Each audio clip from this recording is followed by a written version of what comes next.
ഊന്നിയാണല്ലോ എല്ലാ പേരും ചർച്ചകൾ നടത്തിക്കൊണ്ടിരിക്കുന്നത്. വികസനം ഒരു മുഖ്യ തെരഞ്ഞെടുപ്പ് വിഷയം ആക്കി മാറ്റുന്നതിൽ ബി ജെ പിയുടെ പങ്ക് ചെറുതല്ല.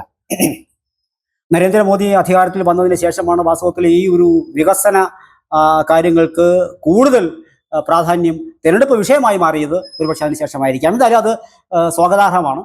അതവിടെ നിൽക്കട്ടെ. മൂന്നാം വട്ടം ഇടതുമുന്നണി സർക്കാർ നിലവിൽ വരുമോ, അതോ 10 വർഷം പുറത്തു നിന്ന UDF അധികാരത്തിലേക്ക് തിരിച്ചെത്തുമോ?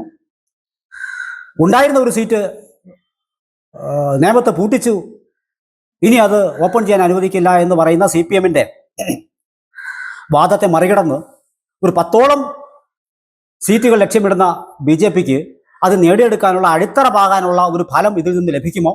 ഇങ്ങനെയുള്ള വളരെ പ്രമുഖമായ കാര്യങ്ങളാണ് ഇതിനകത്തുള്ളത്.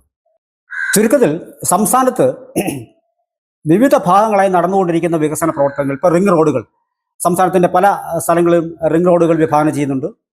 കെയറയിലിൻ്റെ കുറ്റി പറിച്ചറിയാൻ സമയമായി എന്ന് ഇന്ന് ഒരു പത്രം മുഖപ്രസംഗം എഴുതിയിട്ടുണ്ട്. കാരണം ഇന്നലെ മുഖ്യമന്ത്രി തന്നെ പറഞ്ഞു ഏതാണ്ട് അസ്തമിച്ച മട്ടാണെന്ന്. പക്ഷെ പകരം അദ്ദേഹം മറ്റു കാര്യം കൂടി പറഞ്ഞു, ഒരു അതിവേഗ റെയിൽപാത വരും എന്ന് പറയുന്നു. പക്ഷേ ഭൂമി ഏറ്റെടുക്കൽ പ്രക്രിയ വളരെ നാമമാത്രമായി മാത്രം ഉള്ള ഒരു അതിവേഗ റെയിൽപാത, അതായത് തൂണുകളിൽ മേലായിരിക്കും ഇത്. കുറച്ച് ഒരു സ്ഥലങ്ങൾ മാത്രമേ ഏറ്റെടുക്കേണ്ടി വരുള്ളൂ. അത് ഉടൻ തന്നെ സംഭവിച്ചേക്കാം.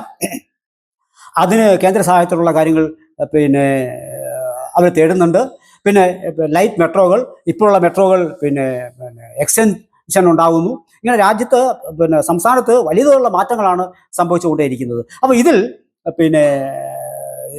BJPയെ സംബന്ധിച്ചിട്ട് അല്ലെങ്കിൽ കോൺഗ്രസിനെ സംബന്ധിച്ച് അവർക്ക് ഡൂ ഓർ ഡൈ ആണ്. കോൺഗ്രസിനെ സംബന്ധിച്ചിട്ട് ഒരു 5 വർഷം കൂടി, ഒരു തവണ കൂടി പുറത്തു നിന്ന് കഴിഞ്ഞാൽ അവിടെ ഈ UDF മുന്നണിയിൽപ്പെട്ട പലരും തന്നെ ഇട്ടേച്ച് പോകും.